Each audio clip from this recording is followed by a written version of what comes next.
278 tahun sudah, kota ini hidup dan menghidupi segala yang bernaung padanya. Jelas, kota ini tak berdiri dalam semalam, namun terus berproses untuk terus berkembang. Kota Solo, kota yang bergerak dari dan untuk peradaban. Sebagai orang muda, aku ingin bersinggungan dengan sejarah kota ini. Tentu untuk memahami kotaku, untuk tahu dan turut andil dalam karya-karya yang harus tercipta di masa depan.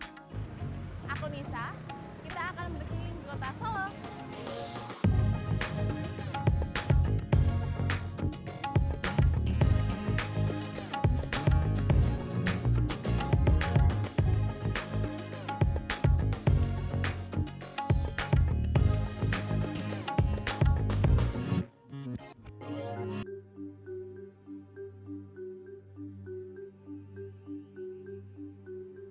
Matur nuwun nggih, Pak.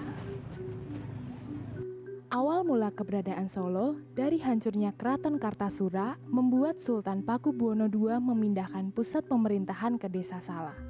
Sebuah desa yang tidak jauh dari tepian Bengawan Solo, kemudian ia menamainya Surakarta Hadiningrat. Dalam rindangnya Solo di tengah kota, kesegaran dan keasrian alam berdampingan dengan keramaian perkotaan. Lalu, apa arti dari kota Solo sebenarnya?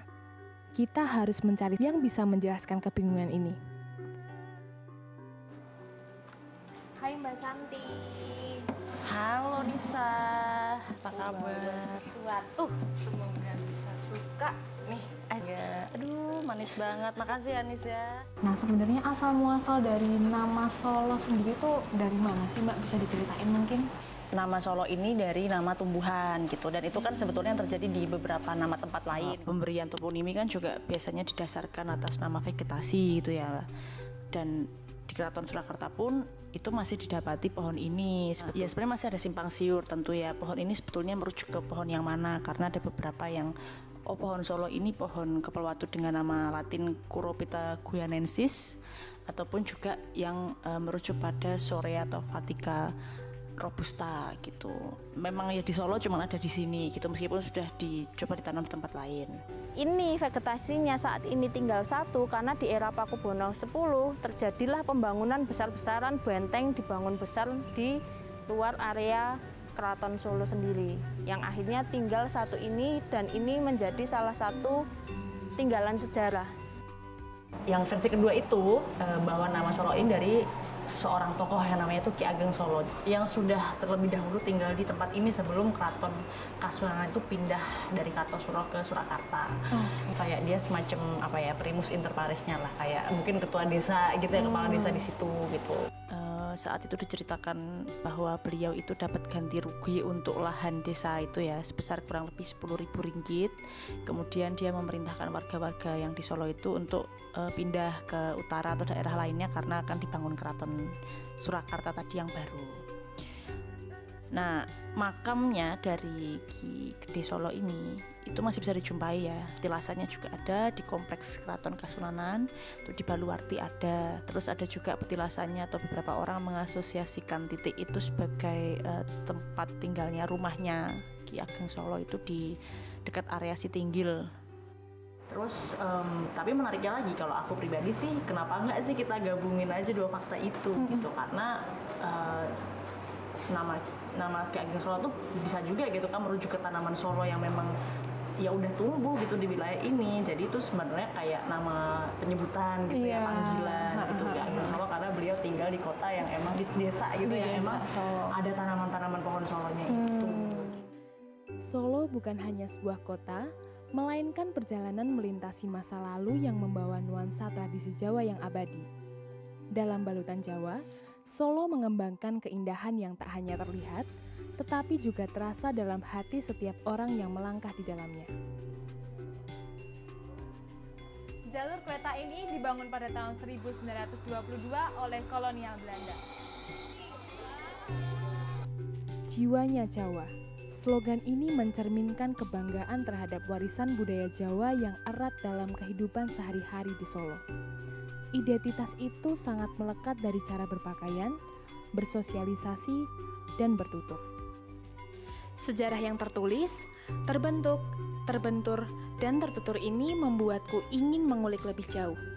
Pilar kota ini terdiri dari 5 kecamatan dan 54 kelurahan yang menaungi ratusan kampung di dalamnya, tentu dengan sejarah, keunikan, karya, dan perkembangan masing-masing. Jadi, kuniatkan untuk lebih memahaminya, untuk terus mencintainya. Di 2020, ada 6.508 jiwa yang berada di dalam tembok raksasa ini. Kira-kira siapa ya yang tinggal dan ngapain aja mereka dalam tembok sebesar ini? Saya Nisa, sekarang saya ada di Baluarti.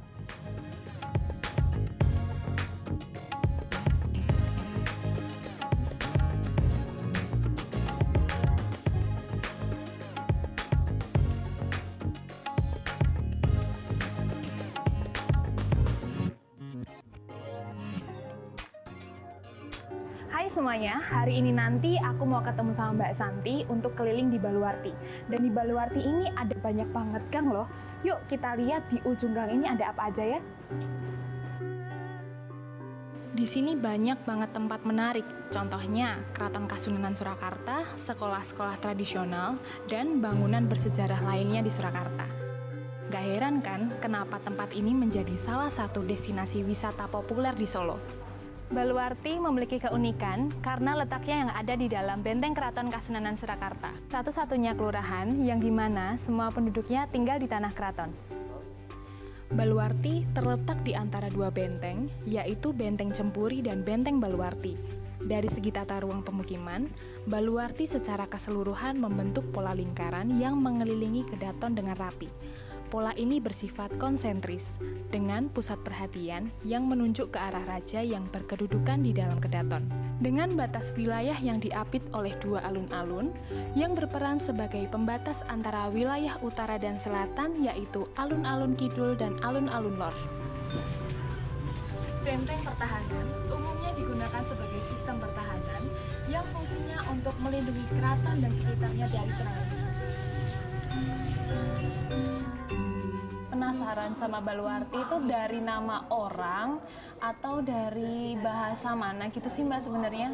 Kalau Baluarti ya dari kata bahasa asing gitu ya. Oke. Jadi dari kata Portugis gitu, Baluarci gitu. Baluarci. Iya, Baluarci. Tulisannya sih Baluarte ya. Oh, tapi bacanya Baluarci. Baluarci gitu ya. Oke. Itu kurang lebih begitu lah. Mungkin agak ada perbedaan dengan lidah lokal tapi kurang lebih gitu. Nah, karena bunyinya itu kemudian mirip ya dengan Baluarti dan ada mungkin ya lidah kita mungkin nggak bisa secara tepat mengucapkan Baluarci gitu dari Baluarte, tulisan Baluarte bahasa Portugis, maka kemudian ya jadi Baluarti itu gitu. Benteng yang melingkupi apa ya istilahnya pusatnya, tempatnya raja dan keluarga. Terus kayak Baluarci itu adalah yang kompleks besarnya, jadi tempat abdi dalam gitu. Terus kayak beberapa fasilitas lain di dalam keraton gitu ya. Jadi sebenarnya keraton itu sebagai kerajaan kan punya ini ya kayak sarana keamanan gitu. Dia membangunnya dengan dua benteng tadi. Untuk yang inti ada Cepuri, kemudian secara keseluruhan itu ada Baluarti. Nah kalau hari ini di Solo ya, itu ya Baluarti itu merujuk juga ke ya permukiman yang ada di dalam keraton itu tadi gitu kan. Sekarang di dalam tembok benteng itu kan memang ada permukiman yang tadi bisa juga jalan-jalan ya. Kayak gitu sih, jadi sebenarnya asalnya dari situ. Selain itu juga ada daerah Lumbung, itu letaknya mulai dari pintu gerbang selatan ke utara sampai pertigaan ya ke timur selatan dan ke timur lagi sampai pintu gerbang timur. Nah, namanya sih sudah mengindikasikan kalau itu memang dulu jadi tempat penyimpanan bahan makanan milik keraton.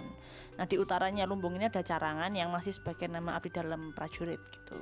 Terus ada Tamtaman yang merujuk pada tempat abdi dalam prajurit Tamtama, jadi semacam bodyguard gitu, pengawal juga di keraton. Kalau kita lihat di kamus Gericke Lorda, Tamtama itu prajurit